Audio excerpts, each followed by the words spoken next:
Hi అండి. ఇవాళ అయితే నేను ఒక స్పెషల్గా స్వీట్ చేయబోతున్నాను అనమాట. అదేంటంటే క్యారెట్తో చేస్తున్నానండి. ఒకసారి రెడీ చూద్దాం. ఇదిగో క్యారెట్ అయితే ఆల్రెడీ ఒకసారి కడిగి మళ్ళీ వాటర్ వేసి పెట్టుకున్నాను అనమాట. ఇప్పుడైతే దీని పీలర్తో మంచిగా నీట్గా చేసి తురుముకుందామండి. చూద్దాం తయారీ విధానం అయితే.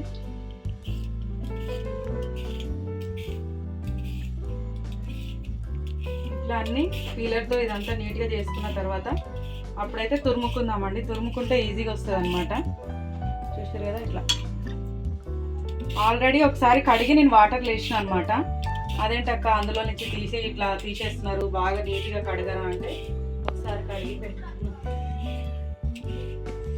ఇదిగో పీలర్తో మంచిగా పొట్టంతా తీసేస్తున్నా కదా, ఇట్లయితే తురుముకుందాం అనమాట.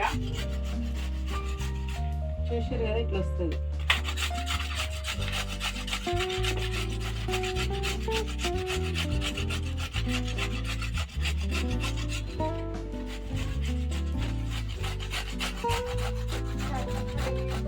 క్యారెట్ అయితే చాలా మంచిదండి. ఇది ఎట్లనైనా తీసుకోవచ్చు అనమాట. నేనైతే ఇవాళ స్వీట్ చేస్తున్నా కానీ రోజుకొకటి పెద్దవాళ్ళు తిన్నా పిల్లలకు తినిపించినా కానీ క్యారెట్లో విటమిన్ ఏ ఉంటుంది, మన కంటికి కూడా చాలా మంచిది అనమాట. ఇప్పటికప్పుడు క్యారెట్ తింటూ ఉండండి, మంచి హెల్తీగా ఉండండి. ఇదిగోండి క్యారెట్ స్వీట్ చేయడానికి కావాల్సింది క్యారెట్ తురుము అనమాట. ఒక 1/2 kg క్యారెట్ తీసుకున్నాను నేను. ఇదిగో బాదం, జీడిపప్పు, కిస్మిస్ తీసుకున్నానండి. 1 గ్లాస్ పాలు, తగినంత చక్కెర, నెయ్యి. వీటితో సింపుల్గా ఇలాచీ పౌడర్ వేసుకుంటాను అనమాట. ఎలా తయారు చేసుకోవాలో చూపిస్తాను చూడండి. స్టవ్ ఆన్ చేసుకొని ఫస్ట్ అయితే గిన్నె పెట్టుకుందాము. ఫస్ట్ అయితే కొద్దిగా డ్రై ఫ్రూట్స్ అన్ని వేయించుకుందామండి. 1 స్పూన్ నెయ్యి వేసి వేయించుకుందాం.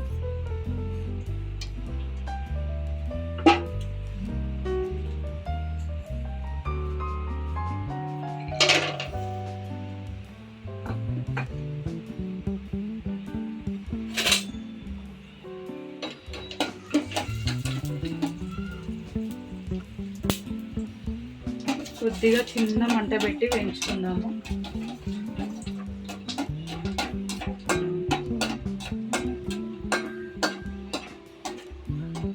సింపుల్గా టేస్టీగా బాగుంటుందండి. తొందరగా రెడీ అయిపోతుంది అనమాట. ఏదైనా పార్టీ ఉన్నా కానీ మనకు తినాలనిపించినప్పుడు, ఏదైనా చిన్న చిన్న బర్త్డేలు పిల్లలకు పెట్టాలనుకున్నా కానీ చేసుకోవచ్చు అనమాట. ఒకసారి అయితే మీరు ట్రై చేయండి నేను చూపించిన విధానంగా. టేస్ట్ అయితే అదిరిపోతుందండి. ఇదిగోండి తీసేద్దాము. ఈ మాత్రం మంచిగా వేగితే చాలండి. గోల్డెన్ కలర్ వచ్చినాయి కదా, ఇంత వేగితే చాలన్నమాట.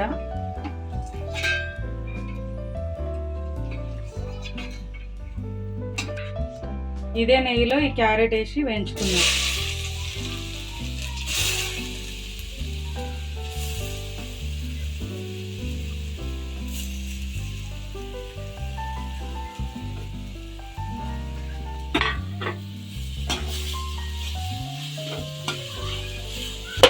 మంచిగా వేయించుకుందామండి ఈ నెయ్యిలో అయితే.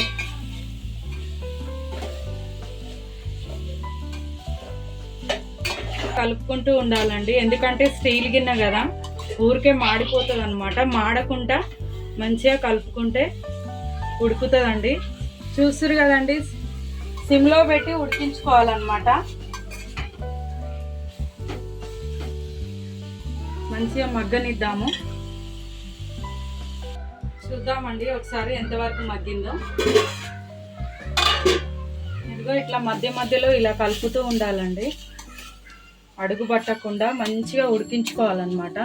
చూసిరు కదా, అందులో ఉన్న నీరంతా బయటకు వచ్చేస్తుంది, మంచిగా మగ్గిపోతుంది అనమాట. మగ్గనిద్దాం ఇంకాసేపు. చూద్దామండి ఎంతవరకు మగ్గిందో. ఇదిగో మంచిగా మగ్గింది కదా. ఇప్పుడైతే చక్కెర వేస్తున్నాను అనమాట.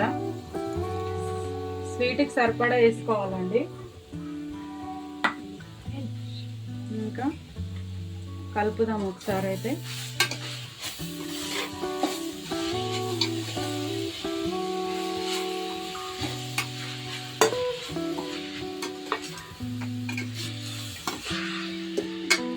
చక్కెర మంచిగా మెల్ట్ అయిపోతుంది కదా, కరిగిపోతుంది కదా.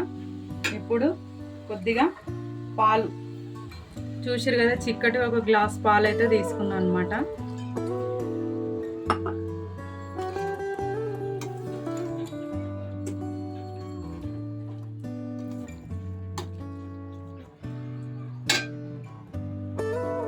కొద్దిగా వేసుకుందామండి, చూసి వేసుకుందాము.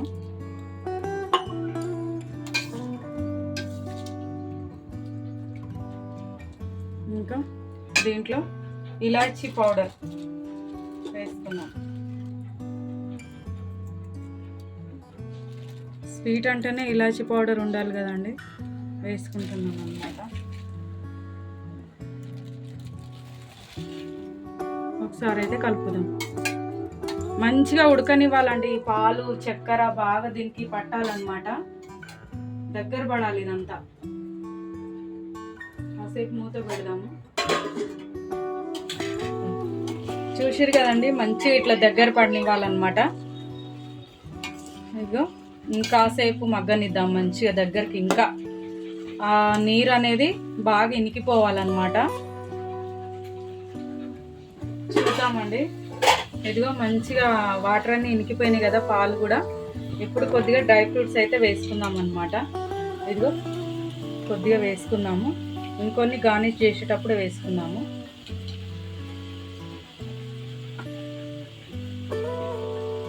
ఇంకా అయిపోయినట్టే అన్నమాట.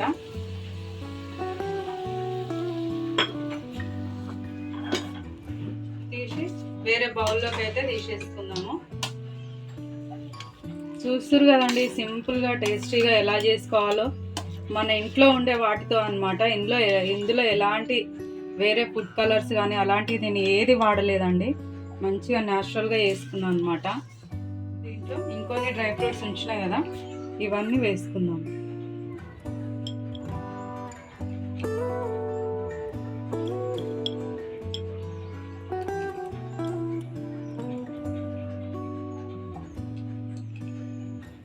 స్వీట్ అంటేనే డ్రై ఫ్రూట్స్ ఉండాలండి, టేస్ట్ బాగుంటుంది అన్నమాట.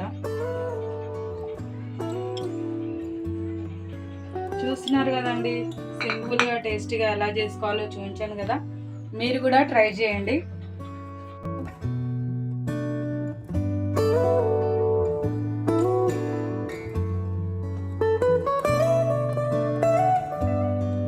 ఖచ్చితంగా మీరు కూడా ట్రై చేయండి, సూపర్ టేస్ట్ అయితే ఉంటుందండి. ఓకేనా? నా ఛానల్ అయితే ఫాలో అవుతూ